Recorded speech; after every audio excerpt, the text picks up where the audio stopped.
Will South Carolina, Tennessee, or Texas A&M make a run at the college football playoff?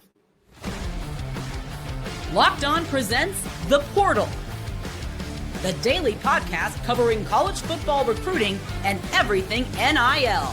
Part of the Locked On Podcast Network. Your team every day.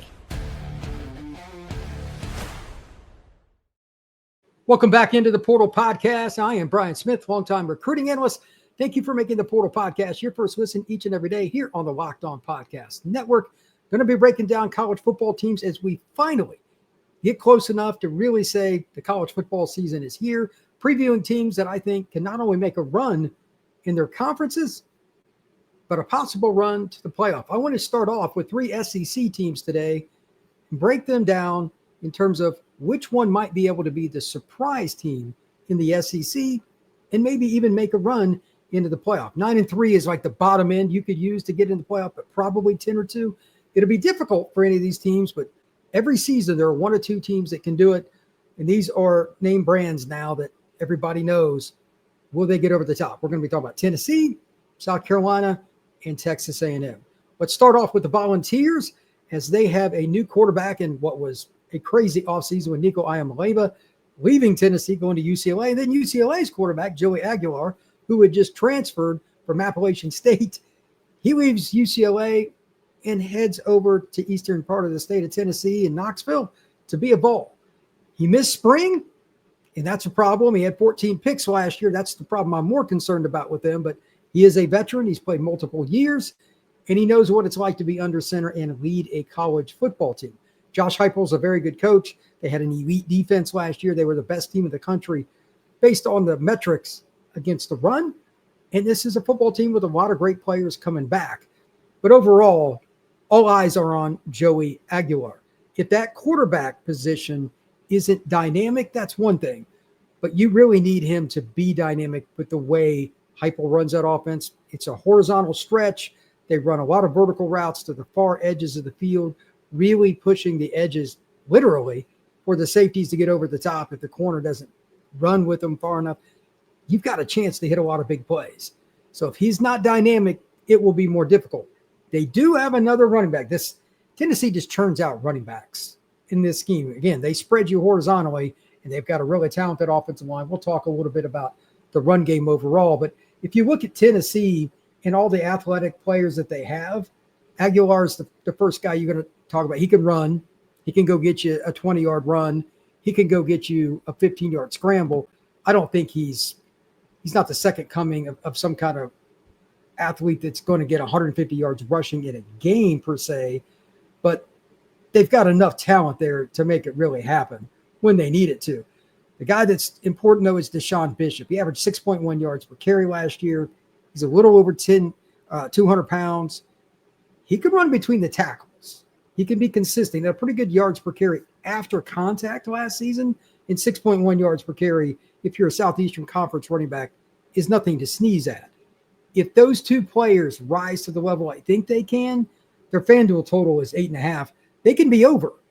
But at the same time, you look at their schedule and you look at the opportunities for them to play, it's not an easy road to go. Tennessee's schedule, it's going to be tough. They've got Georgia at home on September 13th. They got Bama just about a month later on the road, October 18th in Tuscaloosa. November 1st, kind of an important game. Josh Heupel, for those you don't remember, he played quarterback for the Oklahoma Sooners. They are coming to Tennessee on November 1st. And then November 22nd, they've got the rivalry game. They play at Florida. They rarely do well in Gainesville. Those are four of their tougher games. If they lose all four of those, they would automatically already below the FanDuel total. That doesn't count the rest of the schedule. You never know. They open with Syracuse. They should beat them. They lost a ton of talent. But overall, this is a tough schedule. That's why I brought up right out of the gate Joey Aguilar. So I've got a few questions for the Vols. How quickly does Aguilar adjust? And in particular, just to the wide receiver group. It's not a very experienced group. They didn't go out and get a bunch of transfers to make it happen, but they do have Mike Matthews. He was a 5-star recruit out of the state of Georgia. He's a long and athletic kid, very explosive. Only had like 7 catches last year as a freshman. But it's time for him to step up because they need him to. If he does not, that could spell some trouble, but they do have some other good players coming up the ranks as well. We'll see, but it's a young, inexperienced group. They need to hit the ground running with that. Number 2, the wide receiver that emerges, if it's not him, if it's got to be by committee, that's fine. But what about a tight end? That needs to be something to look at as well. Defense, will it still be dominant for Tennessee? Again, they were awesome against the run last year. They've got maybe a guy that's probably not getting enough love. Joshua Joseph, the defensive end, he was one of the best players in the country as a defensive end last year against the run. He was very consistent, and they had some dudes, and they rotated and did very well. He's going to have to play more snaps this year, but Joseph, he's a veteran. He's a senior player. He should be good. And if they can get more consistency out of Bryson Eason, he's 6'3", 315 pounds. He's a monster in the middle, but he just needs to be more consistent. They could have one of the more imposing defenses in the SEC and the country. And finally, with Tennessee, managing the tough schedule. Again, I mentioned the Florida, Oklahoma, Alabama, Georgia games, but they have other contests too. And like Vanderbilt's not a pushover anymore. Kentucky's a rivalry game they should win. Do they find a way to kind of play better away from home than they have in some of the recent years? All these things are a part of it. But again, the FanDuel total is 8.5. Right now, if I had to guess, I would say I'd go under. I'd go at 8. But it's not out of the question with them that they could go over. My biggest concern is still that first question that I asked, talking about Aguilar.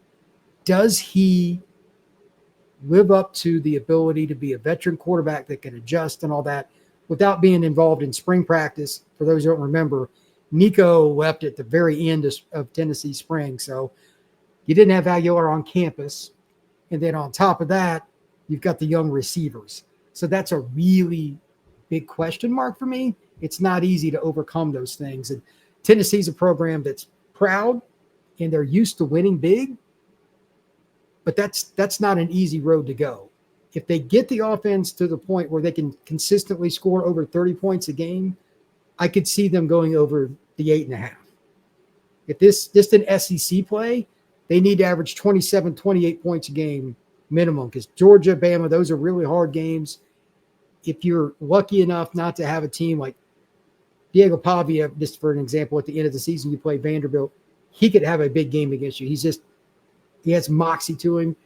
Those kinds of games, if they can avoid having some bad luck with that and not having any road letdowns against teams they should beat, this is a team that could surprise and make it to the playoff. I don't think they will, but it's a team that I wouldn't want to play against if I was looking at the schedule, because this football team, they've got the linemen.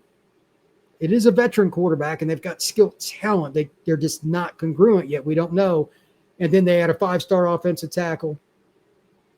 And they've got Herb, that was the transfer last year from LSU, who was a 5-star offensive tackle out of high school at both places. Sanders is the tackle, the freshman. They're going to be elite athletically on the edges. In the SEC, that's at a premium. That's kind of the final piece. I'm assuming that will work well. Don't know for sure, but if you've got offensive tackles in the SEC that have NFL capability, and both do, absolutely, you've got a chance to surprise. They're probably going to have to help Aguilar early on. And again, running game with Aguilar's legs involved will be very, very important. When we come back, we're going to be talking about another SEC team that really has a chance to make some noise. When we come back, we're going to talk about South Carolina. They don't have any questions at the quarterback position. Lenora Sellers is that guy. That is next here on the Portal Podcast. We've all been there, logging on early and waiting forever for concert tickets to go on sale, only to lose your spot for a show that you've been dying to go see. Live music should be about making memories, not dealing with the stress of ticket shopping. That's where Gametime comes into play. Gametime makes getting concert tickets faster and easier than ever. Prices actually drop as you get closer to showtime, and you can save up to 60% off with killer last-minute deals. The other cool thing about Gametime, and if you haven't been on the app, first off, it's just very easy to use. It's very simple for anybody that's not all that app savvy. A few clicks, type in what kind of concert you're looking for, baseball game, whatever it is. You can find it. Then you just click on a seat, and you can see your seat view right there from your phone or tablet, and you have an idea. Okay, I'm paying this much. And here's the view that I have. It's very, very simple. Take the guesswork out of buying concert tickets with Gametime. Download the Gametime app, create an account, and use code LOCKEDONCollege for $20 off your first purchase. Terms apply. Again, create an account and redeem code LOCKEDONCollege for $20 off. Download the Gametime app today. Last minute tickets, lowest price guaranteed.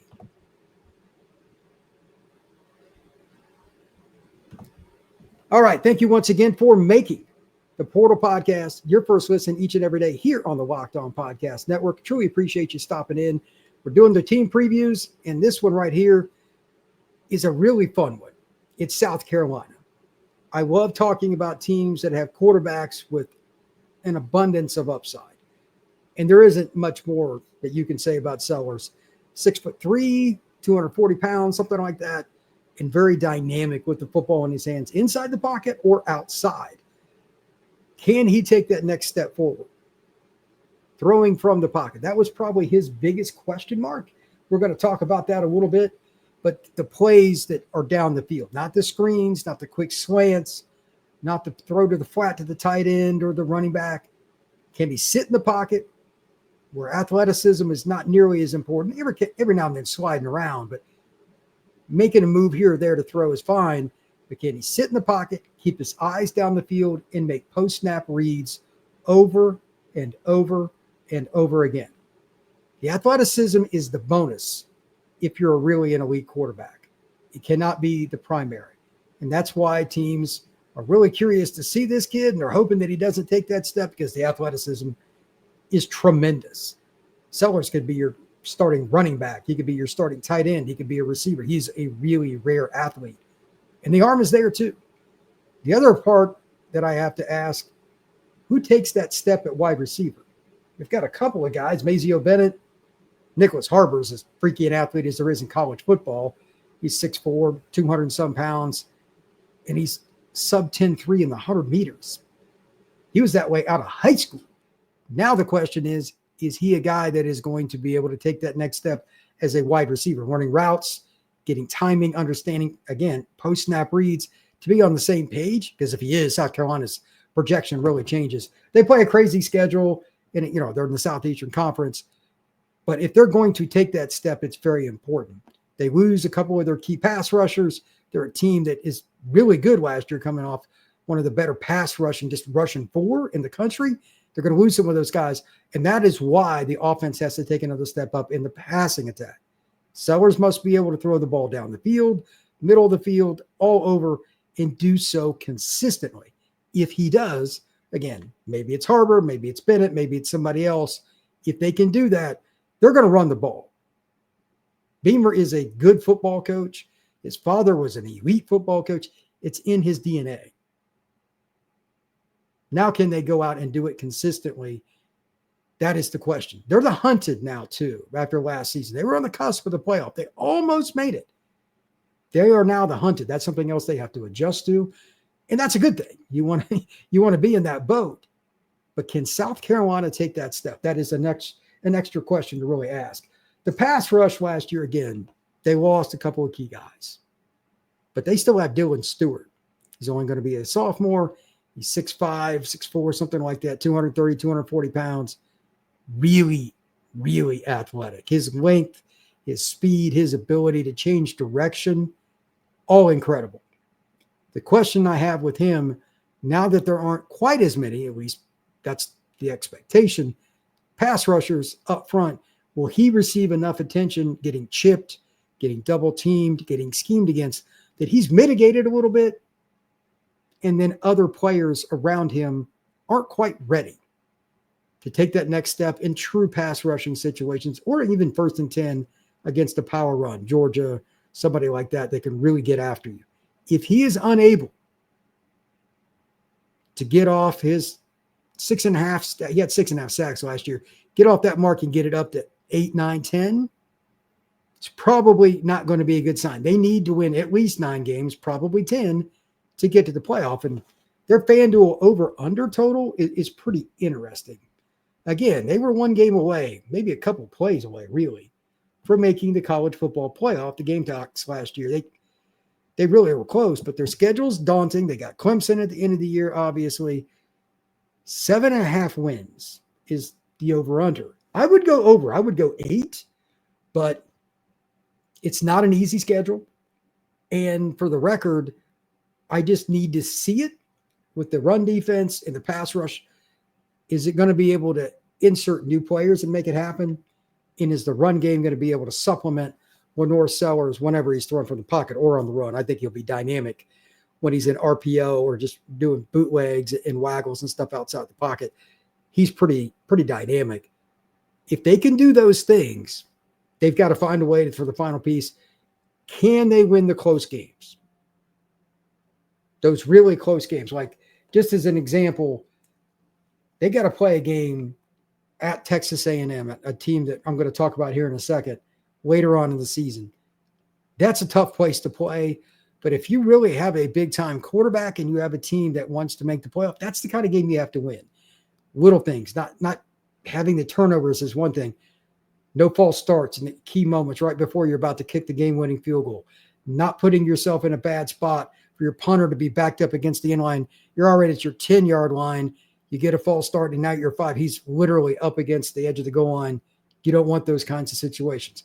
Little things win close games in the SEC, especially when you're trying to do so on the road. That is my final question for them, because they've got a lot of talent. And by the way, don't be surprised if Jalen Kilgore is a first-team All-SEC player, really rare DB. He is a playmaker, could play nickel, could play safety, whatever you want. He's 6'1", 6'2", about 220 pounds, really athletic guy, had 5 picks last year. He's probably a guy that doesn't get enough run. He's a really, really talented football player. Don't be surprised if he's the best defensive player, not named Dylan Stewart. And maybe he even will be better than Dylan Stewart. I think Stewart's going to take another jump. It's going to be his second year of college football. When we come back, we're going to talk about those Texas A&M Aggies. They have a tremendous amount of talent, but are they ready to finally take that step? Seems like it's been close for a number of years. That is next here on the Portal Podcast.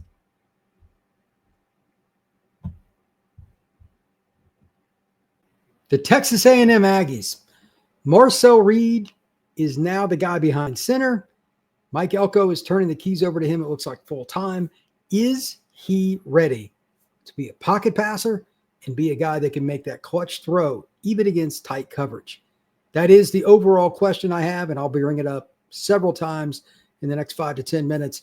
If they can do that, despite a daunting schedule, Texas A&M can absolutely be a playoff team in 2025. If he doesn't take that step, it could also be a 6-6 team. The schedule is brutal. And it's a team that everybody likes to play against. They get a lot of hype, but they're also going to be looking at Texas. They're going to be playing games like at LSU. They've got some really tough football games. We'll see how it goes with the schedule. I'll talk about that in a minute. But I want to go over a few things with Marcel Reed. After last season, when he got in that first game that he really played a lot against Florida, and they basically just ran RPO and power football. Le'Veon Moss, before his injury, he's a dude at running back. And they just ran over people. They probably have one of the top 10 offensive lines in college football, if not top 5, top 3. It's certainly in the conversation. But again, Reed must make throws from the pocket, make post-snap reads, be able to dissect what's going on down the field much better. And here's a couple of examples. I'm just going to use some Pro Football Focus numbers. On deeper throws, passes that went 20 or more yards, he threw 36 of them last year. He only completed 10. That's a pretty low number. And 9.4 yards per attempt, that's also very low. 5 touchdowns, 2 interceptions. More concerning to me, though, is just his inability to hit a lot of passes in the mid-range. Just that 10-yard to 12-yard kind of range, maybe just a little further than that. He only completed 55.7% of those, and he had 3 picks. He did okay in terms of yards. It was 10.8. That's ironic. It's higher than his deep shots. But still, he's got to get a higher percentage. Overall, though, you're talking about a young player. Somebody that when he runs the football, Marcel Reed is really, really talented. Looking at his rushing stats last year, imagine if he had defenses worried about him taking off a little bit less. But last year, he ran for 622 yards, and he only did it on 108 carries. That's 5.8 yards per tote. 7 touchdowns. He did have 6 fumbles, by the way. That's something else ball security is important for that young man. Very talented, but he's a young guy. He doesn't have a lot of experience throwing from the pocket. And let's be honest, Elko is a pretty conservative coach, defensive-minded guy. Will they turn him loose? They got Casey Concepcion from NC State, but they lost Noah Thomas from A&M going to Georgia. The wide receiver room has got some flux, but they got some speed. They got some athletes. I'm curious to see just how many guys really step up. Terry Bussey's now a wide receiver full-time. He's an incredibly athletic guy. And they bring in the jitterbug, Mario Craver from Mississippi State. That kid's going to be really difficult on jet sweeps. They might use him a little bit in the RPO game, doing some different things. But I'm really curious, though, if Reed can just be as good as he was last year running the ball. They've got the weapons at wide receiver. They got the offensive line. They got a deep running back room. Reuben Owens, Amari Daniels is still there. He's a fifth-year senior. They are loaded at running back. I think that A&M could be one of the better offenses in college football if Reed figures it out. We'll see about that. Defensively, they've got a lot of talent, but the biggest key, they just got to get rid of the mental bus. Are they going to get rid of them?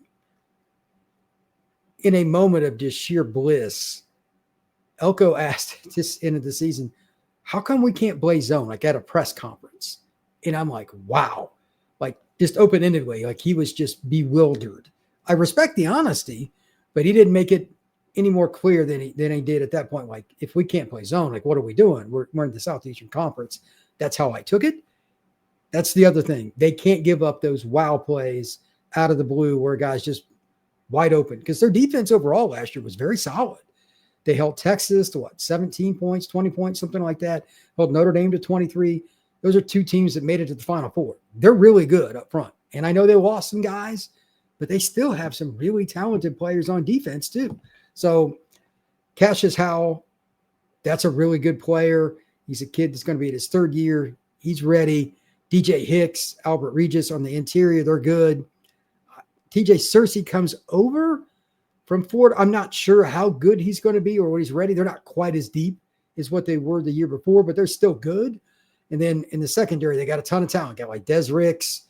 They got Julian Humphrey is competing with him at one spot. They've got the talent in the secondary. Again, they need to take that step up. As for the win total, this is, again, their schedule. We'll talk about that momentarily. Their win total is what's really interesting. Texas A&M has a lot of talent. But at the same time, we're talking about a team with a FanDuel total of 7.5. But their schedule is crazy. Here we go. At Notre Dame, at Mizzou, at Arkansas, at Texas, at LSU. That's a gauntlet. They also have Auburn, Florida, and South Carolina at home. I get why it's 7.5. The talent says 9-3 or better, but the schedule makes you wonder if 7.5 is not the right total. So it still comes back to the same thing that I started this with. Marcel Reed must be able to stand in the pocket and throw the football on time, in rhythm, and put it where it needs to be. Texas A&M's chance to make the college football playoff will come down to that. Last year, he was not good at reading defenses, but it was his first year of playing college football. Pretty common. This season, he's got to take not just a step up, a major step up. Week 3, they play at Notre Dame, just as an example. It won't get any more difficult than that. Notre Dame's secondary is truly incredible. Leonard Moore might be the best corner in college football, and they've got other defensive backs that are pretty impressive, and they've got a really good blitz team too.